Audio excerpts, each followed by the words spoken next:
അത് ആർജവമില്ലാത്ത ഉദ്യോഗസ്ഥരില്ലാത്തതുകൊണ്ടാണ്. ഉദ്യോഗസ്ഥരെ നിയന്ത്രിക്കാൻ കഴിയുന്ന മന്ത്രിമാരുണ്ടാകണം.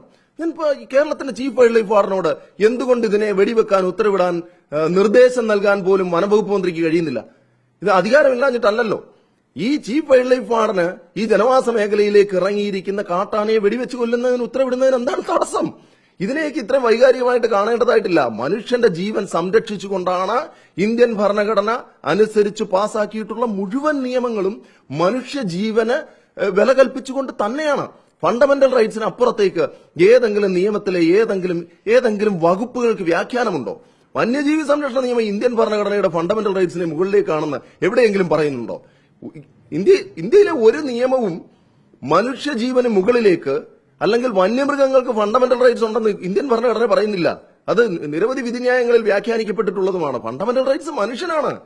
മനുഷ്യൻ ആണ് ഇതിനെയെല്ലാം സംരക്ഷിക്കുന്നത്. ഇവിടെ ചോദ്യം, മനുഷ്യൻ നിർമ്മിക്കുന്ന നിയമങ്ങളാൽ സംരക്ഷിക്കപ്പെടുന്ന വന്യമൃഗങ്ങളാൽ അതേ മനുഷ്യൻ കൊല്ലപ്പെടുമ്പോൾ അപ്പോൾ പോലും ഈ മൃഗത്തിനെ സംരക്ഷിക്കുന്നതിന് വേണ്ടിയിട്ട് നിയമപരമായിട്ടുള്ള ഉത്തരവാദിത്തങ്ങൾ, ചുമതലകൾ നിറവേറ്റാൻ കഴിയാത്ത ഉദ്യോഗസ്ഥർക്കെതിരെ നടപടിയെടുക്കേണ്ടതല്ലേ?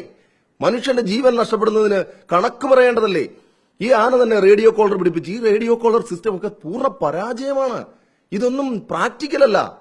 ഇവിടെ ആനയ്ക്കൊന്നും കുറവൊന്നുമില്ല. ഇവിടെ 500 കാട്ടാനകളെ കൊള്ളിക്കാവുന്ന കേരളത്തിലെ വനത്തിൽ 7000-ഓളം കാട്ടാനകളുണ്ട്. ഇത് അക്ഷന്തവ്യമായ തെറ്റാണ്. വന്യജീവി സംരക്ഷണ നിയമപ്രകാരം മയക്കൂടി വെക്കാനും തിരിച്ച് കാട്ടിൽ കൊണ്ടുവിടാനും മാത്രമല്ലല്ലോ അനുവദിക്കുന്നത്. സെക്ഷൻ 11(1) അനുസരിച്ച് ക്രൗൾ ചെയ്യാൻ ഉത്തരവിടാം. വന്യജീവിയാണ്, ഇതിനെ ജനവാസ മേഖലയിലേക്ക് ഇറങ്ങി പരിചയപ്പെട്ടു പോയതാണ്.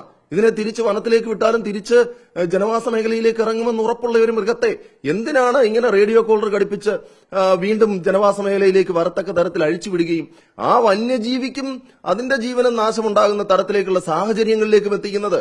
ഇതൊക്കെ പൂർണ്ണ പരാജയമാണ്. ഈ റേഡിയോ കോളർ സിസ്റ്റം എന്നൊക്കെ പറയുന്നത് ഇത് എവിടെയാണ് സക്സസ് ആയിട്ടുള്ളത്? ഏത് റേഡിയോ കോളർ ഘടിപ്പിച്ച ആനയെയാണ് കൃത്യമായിട്ട് ട്രാക്ക് ചെയ്യാൻ കഴിഞ്ഞിട്ടുള്ളത്?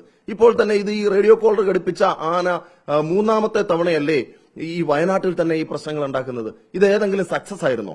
സക്സസ് അല്ലാത്ത ഒരു സംവിധാനത്തിന് വേണ്ടിയിട്ട് പണം മുടക്കുന്നത് പൊതുമുതൽ ദുരുപയോഗം ചെയ്യുകയാണ്. പൊതുപണം ദുരുപയോഗം ചെയ്യുകയാണ്. ഇവിടെ ഈ ആനയുടെ വലിപ്പം വെച്ചുകൊണ്ടാണോ ഇതിനെ സംരക്ഷിക്കുന്നതിനെ പറ്റി അല്ലെങ്കിൽ ഇതിനു വേണ്ടിയിട്ട് ഇത്രയും കരയുന്നത്?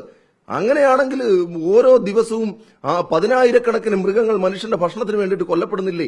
അതിന്റെയൊക്കെ മുകളിലേക്ക് ഇതിനെ ഉയർത്തി നിർത്തിയിരിക്കുകയാണ് വന്യജീവി എന്ന് പറയുമ്പോൾ. മനുഷ്യനെ താഴ്ത്തി നിർത്തിയിരിക്കുകയാണ്. ഇത് ശരിയല്ല.